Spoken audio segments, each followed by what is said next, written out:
All right, Rickard, we have Royal Rumble ready. The recap we're going to be doing, so you're going to have to announce me as the champion. You know that, right? You have to announce it gleefully. Whoa, hold on. Gleefully. Lou, no. That's like asking me to pay my taxes and smile. No, I'm going to do one or the other, not both. Welcome to TFS Pod, always known as The View Show Podcast. It's 24/7 Lou, and that's Ricard saying shout out to the IRS. Thank you for that intro. and that's the one-man band. And can we just get the Royal Rumble up behind us, please? Yes, folks, welcome to TFS Pod, always known as The View Show Podcast. Let me tell you something, folks, from the highest mountains to the lowest valleys and everywhere in between. We are the beast of the East, the best in the West, and this is TFS Pod. In this episode, we will be talking about aftermath of Royal Rumble and the aftermath that's going on and everything leading up to Elimination Chamber. So, but first, the one-man band, give everyone that line everybody loves. Ricard, get the scoreboard! Well, folks, whether it's paying your taxes or, getting a prostate exam, let's get this over with. The scoreboard is... Yeah. yeah. Oh, I know. A one-man band's like, spare me the visual. Hey, I'm not the one that had the idea about double points, but I love it now. I'm gonna hate it later, by the way. I know. Yeah. Don't worry. When we get the when one of us gets the double points in the rest of the shows. But that's neither here nor there. Scoreboard as it stands is. Hold on a second. For some reason, it shows JFU at 21. That's a typo. Scoreboard is Lou in the lead, 3 points. Yes. JFU. Second place at 1 point, and one-man band. I'm sorry, everyone else is at 0, including Bogey. Including Bogey. We can start saying that this year. Oh yeah. I don't know how you guys are gonna catch up to me with those 3-point lead. Oh God. Oh, don't worry, we got 11 months left. Exactly. It's only February. Relax. I know. Imagine and folks, by the end of the year. No, and that is the scoreboard. Back to you. Yeah, well, yes, it feels good. Yeah, I will remind you that I had that same hot start last year, and look what happens. So yeah, just be careful. We can only hope for that repeat. Wait, a repeat? Mm-mm. A repeat of that hot start turning into a just complete implosion. Just a debacle. Just an implosion after that. All I know is I have a 3-point lead. So around maybe... I had around... Not over JFU.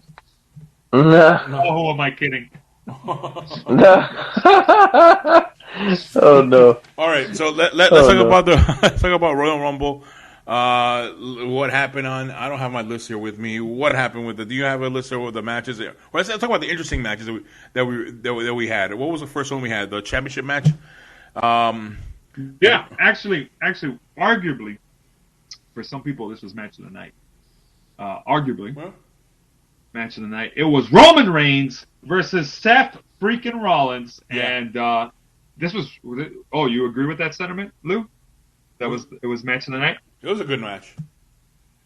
It was. It had a lot of psychology. I heard a lot of people giving different analysis of it. How Seth coming out in the old Shield gear while also kind of just doing the Joker stuff along the stairs. Everyone says Joker's a lunatic. So lunatic fringe. It was a slight little homage to Ambrose, aka rounding out the whole Shield thing. The reversal of the spear, turning it into a pedigree, was a throwback to when they fought for the title back in 2017, I want to say. 2016, there we go, 2016. And just all of it was very cool. I know a lot of people didn't like the DQ finish. I hated it. Yeah. Well, you weren't the only one in the chat. I'm curious to think what One Man Band thought of it. I was all right. So I did say that Seth Rollins was going to win. I didn't expect it in this manner.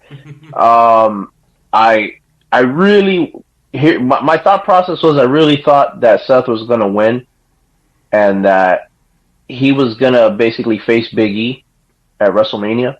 So that would have cleared up Big E and Seth Rollins, and that would have cleared the path for Brock Lesnar and Roman Reigns. But obviously, we'll talk about that. Yeah. I didn't mind it, even though it wasn't what I predicted and I wasn't expecting it. I liked that it kept Seth looking strong, and it was kind of surprising because I really did expect. One, I knew they were blowing their load because they didn't want that match to happen then. They were saving that for sometime after WrestleMania, I think. Mm-hmm. I think so too. But they did it because apparently McIntyre got injured and some other stuff, which I didn't think McIntyre versus Reigns should have happened either, but that's a different point. Ultimately, Seth winning but not getting the title made sense, and I think we might be seeing a slight shift towards Seth being a face. Maybe. I still want to see him and Kevin Owens, because they have the pedigree and the stunner as one of their finishers, trying to do a two-man power trip 2.0 sort of. All you gotta do is make Becky Lynch GM, and boom, there you go. Ooh, interesting. That would actually be good. But nobody listens to my ideas because the Rumble was terrible. I'm gonna say it now. Women's Rumble was better than the Men's Rumble. Yes, agree. Oh yeah, agree. No question.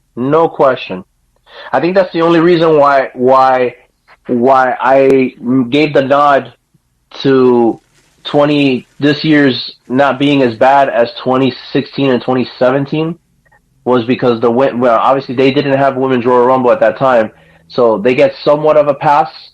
But Women's Royal Rumble for me this year saved the Royal Rumble. Yeah.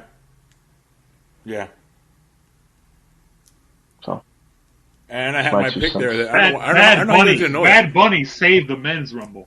Yeah. Yeah, I would. But we're jumping the gun. All right. We wanted to skip well, not yet. We'll do the Women's Rumble. Okay. So, what were the memorable moments? I guess because I got a few. But well, again, there were a lot of spots there, and I kind of knew Rousey was going to come out. I don't know how you guys didn't know that. Lou, would you cut it out with I knew this was going to happen. I called it. No. I had seen on other places where they talked about Rousey coming out. I don't know how you guys didn't know that. They talk a lot about stuff. Rousey came out at the Rumble in 2018, but she wasn't in it. Yeah. So. Wait, 2018 or 2019? 2018. The first one, the inaugural one. Yeah. Luke, she came out at the inaugural Royal Rumble. That didn't mean she was in it. There's my counterpoint, and I'm sticking to it. No, everybody knew she was coming. There was a thing about her coming back. Yeah, again, she could have came back without being in the Rumble. No, well, the whole setup was for her to fight either. I thought it was going to be Becky Lynch, but I guess they're going to Charlotte Flair now after. No, I can already see it. I remember Ronda Rousey was originally supposed to fight Becky Lynch at Survivor Series and Charlotte Flair at WrestleMania. And I think they're going to do that again. It's just they're going to have Ronda Rousey beat Charlotte Flair at WrestleMania. By the way, if she does, she'll be the first woman to do it in singles competition. Charlotte is undefeated in singles competition at WrestleMania. Oh, wow. That's right. And then she'll fight Becky Lynch at Survivor Series in the champion versus champion match later this year. Thus, doing what Vince had in his grand master plan from the very beginning. But, neither here nor there, Rumble spots, what'd you think? So, obviously, Lou's memorable moment was his vindication when Ronda Rousey's music hit. Yeah. Because he don't give a damn about his reputation. Yes, I do because I went. Oh, yeah, you're right. Because I went It's a theme song. It's a theme song. No. I meant I Yeah, went no. wild on that one, but then on the other one I went crazier. Well, one man band. Any memorable spots from the women's rumble for you? Oh, Ivory coming out for one was funny. Oh, damn, that was my spot. All right, yes. Yeah, Ivory coming as right to center was hilarious. Like she As looks, I mean, as yeah, right to censor Ivory was the thing that got me. yeah, and it was funny. Like she's just babbling stuff the whole time. Like, oh, you women are despicable, blah, blah, blah. And then she went to Rhea Ripley, and she held the microphone the whole time, which was I thought was pretty impressive. Yeah. You know, so I thought that was cool. Fun fact: that was actually her last match. She retired. She announced her retirement. Did she? Oh, Heavyweight competition after that. Yeah. wow. Well, I mean, look, she's almost 60 years old, and she looks great, man. I mean, Oh yeah, for her age, she looks great. oh, she looks amazing. I mean, she's I think she's had quite a good career. You know, she's won the women's championship a few times. You know, she's been around for quite a while. So Yeah, I remember Right to Censor. yeah, they had a lot of heat. So that was when I heard that theme, I was like, man, that's a theme I never thought I'd hear again. in an actual WWE ring. Oh man, that was wow. Another memorable spot for me was Mighty Molly coming out, and then getting sneak attacked by Nikki Ash. A lot of people were commenting that most of the Hall of Famers actually got eliminated pretty quickly, except for Lita and Nikki Bella. Oh, and Brie Bella apparently. Yeah, that's right. Oh yeah. The free agents. I know the free agents. I heard apparently Michelle McCool. Yeah, Michelle McCool went 20 minutes and 50 seconds. But you had Sonya Deville eliminate Cameron in under a minute. You had Summer Rae get eliminated by Natalya in under a minute. Sarah Logan got eliminated by the Bellas in under a minute. Kelly just a bit over a minute by Sasha Banks. Sasha Banks also eliminated Melina and then did a split to make fun of her in under a minute. So a lot of people coming out like, oh, we haven't seen you in a while, and there she's gone. But to be fair, I think that's what a legend spot should be, really. What, to be in there quickly and get out? Yeah, I mean, nobody looked at Bob Backlund coming out in the Rumble, I forget which one, and going, yeah, oh, he's gonna win. Oh my gosh! It's the I think it was 2010 Rumble. It's Jimmy Superfly and Roddy Piper coming out, and they were like in their late 60s. I'm like, come on, bro, these guys ain't winning the thing. And then Kane just eliminated them. I was like, yeah. Yeah. Yeah, man. Yeah. I'm like, yeah, that's what I would expect. All right. But overall, we had the final four, which, Lou, this was your bread and butter because you were riding high after this. Oh, yeah. What was it? Yeah, no kidding. Point-wise. All right, so the predictions were...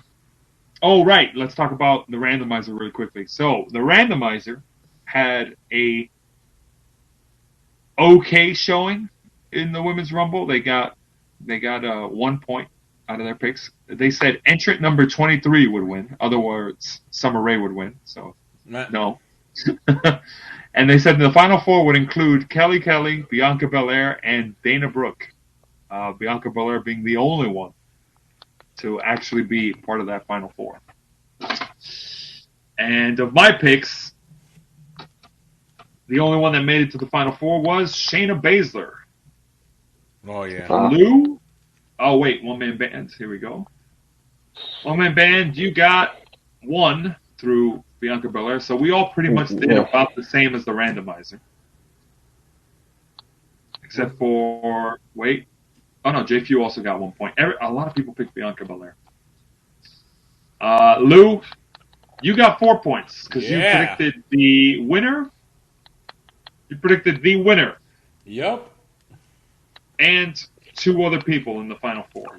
Flair, right? Your final four, yep. You're of your final four. For the record, the final four in the Rumble were. Let's see. Final four in the Rumble were Shayna Baszler, Bianca Belair, Charlotte Flair, and Ronda Rousey. So, Lou, your final four was right, all except for the one person I got a point for in my final four. So you got the only person you had in your final four that didn't make it, barely, was Rhea Ripley. That was the only one. But you got 4 points. Everybody else got 1 point from the Women's Rumble. Oh, for real? Oh, man. So you were pretty safe. Yeah, he was pretty safe. Yeah, no kidding. We were all looking at that. I like that plan. And I like this whole new system. I love it now. Oh, yeah. Yeah. Last year you were. For the record, he got 0 points in the men's rumble. like the women's rumble carried him through the whole pay-per-view. Literally, bro. Literally. The only thing that saved him was, one, he had overlapping picks of other people in the men's rumble. So if he didn't get points, like nobody else would get like half points. But also another match carried him. But we're gonna pretty much kind of just meander through some of these, except for the title matches, I guess. But Becky Lynch, we all picked Becky Lynch. Nobody picked Doudrop. Not even Jay Few. Heel. So Becky Lynch retained against Doudrop.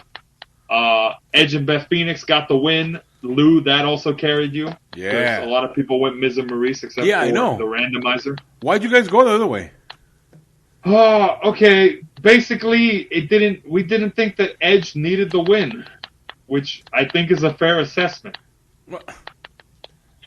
Not according to Vince and I.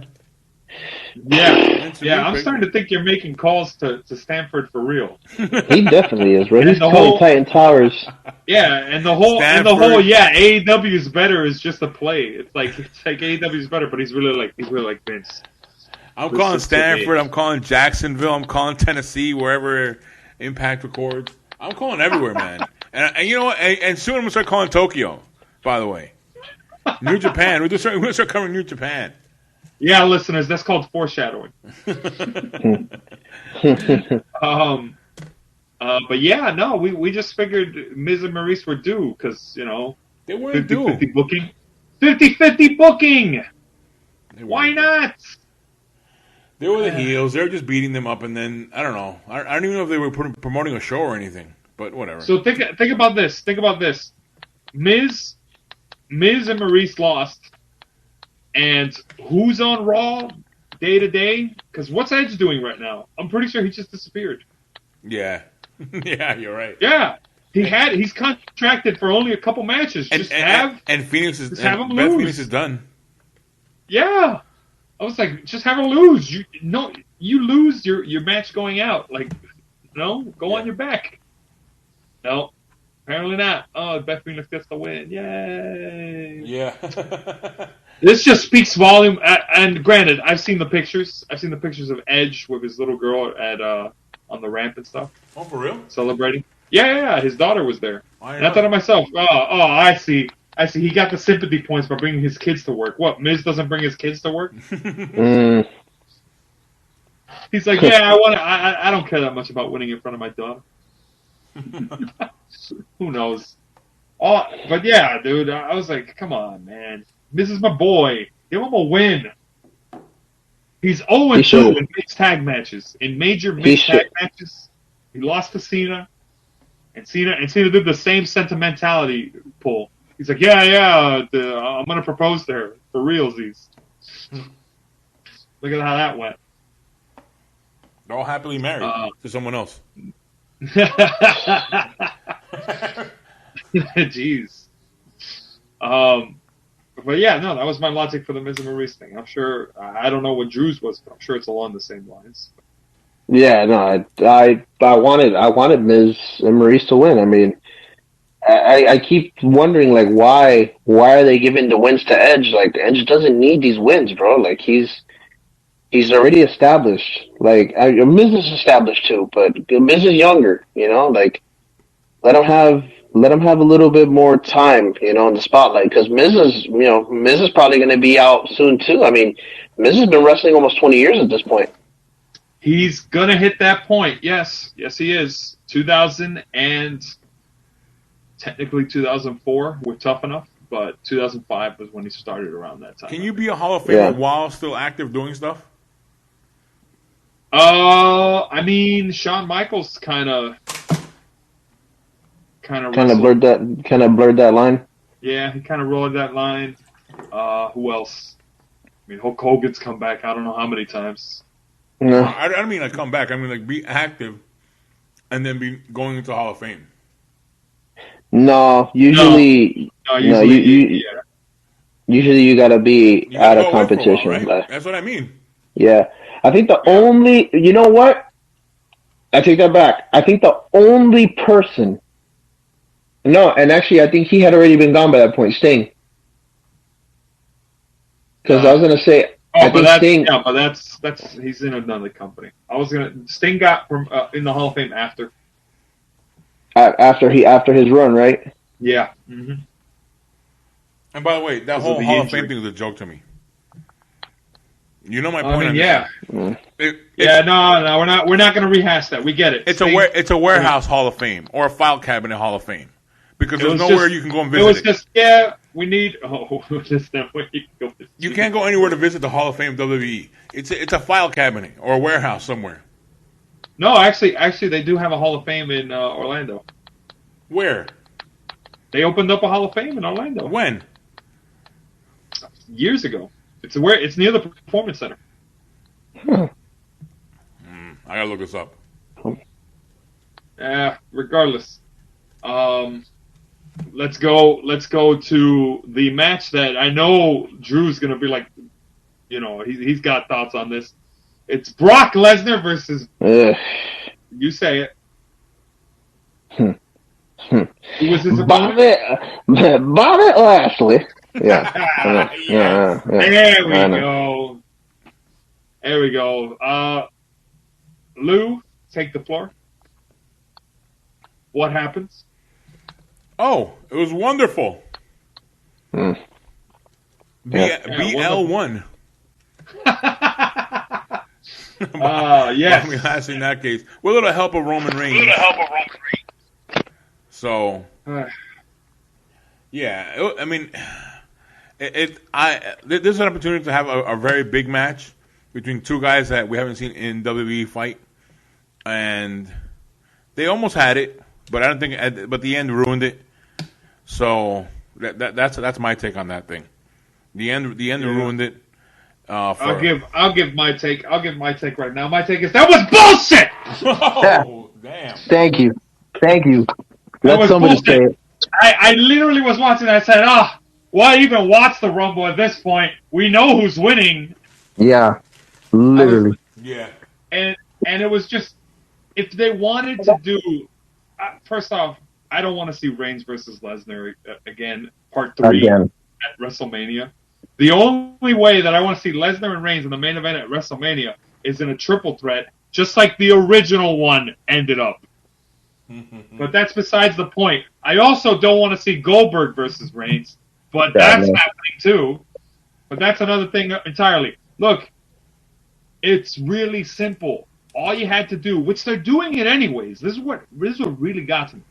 All you had to do was have Lesnar retain, Reigns retains. Lesnar says, I want to face Reigns for the title. Because, why?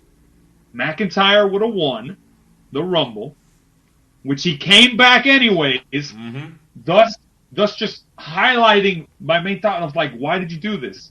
What, because he can't win 2 in a row? Or 2 close to back-to-back practically? Every other year, yeah. Every other year? I'm like, dude, no. Anyways, McIntyre could have won the Rumble, and you do the little champion segment the next night on Raw. He could. Reigns and Lesnar are in the ring. They're both there waiting for McIntyre to announce who he's going to face. And he's going to say, sorry, Brock, I've already beaten you at Mania, but I haven't beaten you. And then he challenges Reigns and says, I'll see you at WrestleMania. Reigns says, okay, of course you would have acknowledged me as the main event. Fine, I'll see you there. Lesnar says, hold on, where you going? He might be challenging you, but I'm challenging you at WrestleMania 2. All you need is Adam Pearce to say, Brock, you can't be in that match. You can't be in that match. And he said, make it happen. And then naturally, what would Adam Pearce say? Okay, fine. You have to defend the WWE Championship in the Elimination Chamber. If you win, you can get added to the triple threat, or just have it where you have an Elimination Chamber match. If Lesnar wins, he gets to challenge. He has no contender facing him for the WWE title, WrestleMania, and he gets added to the match, triple threat. And if Lesnar loses, whoever beats him in the whoever gets the win in the chamber faces him at Mania. That way, you had two options. Either one could have happened. Boom, you have the main event set.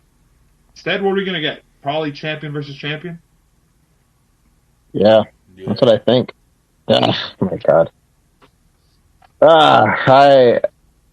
I did say in my head, I said, whoever is the victor of this one, the loser is going to win the Royal Rumble.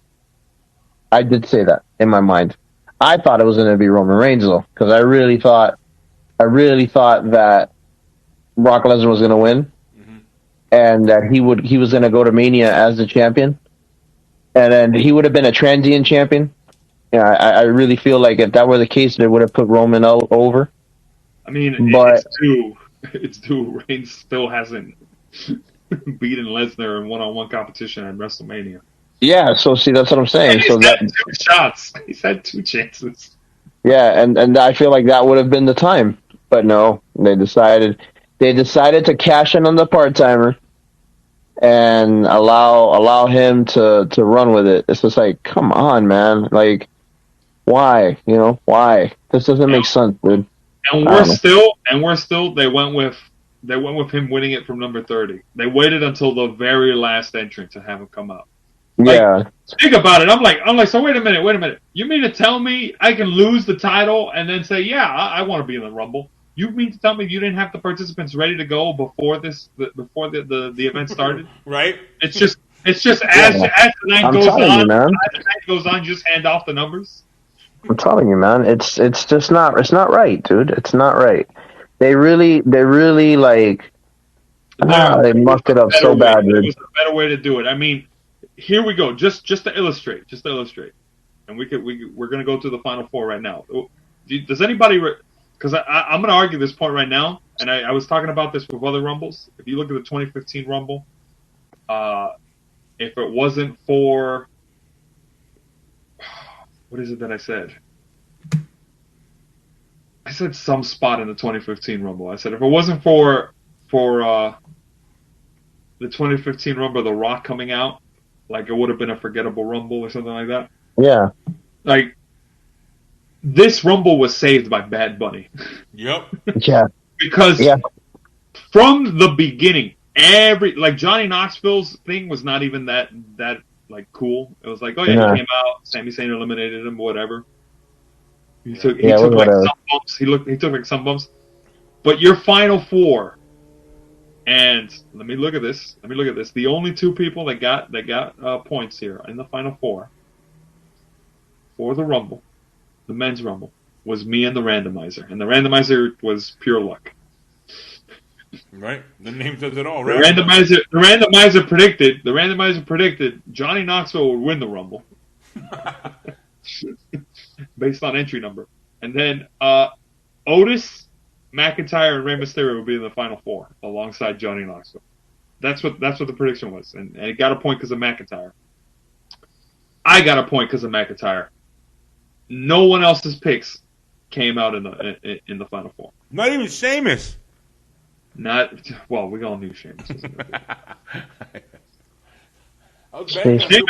To be fair, Sheamus got eliminated by someone in the final 4. He got eliminated by Bad Bunny. Oh God! But final 4 were Bad Bunny, Riddle, Shane McMahon. No, sorry, Bad Bunny was not in the final 4. No, he was not. Yeah. Oof. Jeez, sorry guys. That's how memorable his performance was. I think he was in the Final Four. Yeah, because Lesnar Final came in there Four. and cleaning house so quickly. Yeah, no, he was throwing people out left to right. Final Four: Riddle, Shane McMahon, Drew McIntyre, Brock Lesnar. And I get it. The Drew McIntyre Brock Lesnar doing a little callback to 2020, but with the reverse happening. That was all right. But no, wrong person won the Rumble. Yep. Wrong person won the Rumble, and Totally agree. I don't understand why they gave the title. I don't understand why they gave the title to Bobby Lashley. I agree with you halfway. There was a better way. Yeah, okay, Lou. Wrong person won the Rumble, but the right person got the points. For the record, I was watching, and I'll say it now, up to entry number like 20, the whole entire first half of the Rumble, the first 2/3 of the Rumble was just filler spots. Yep.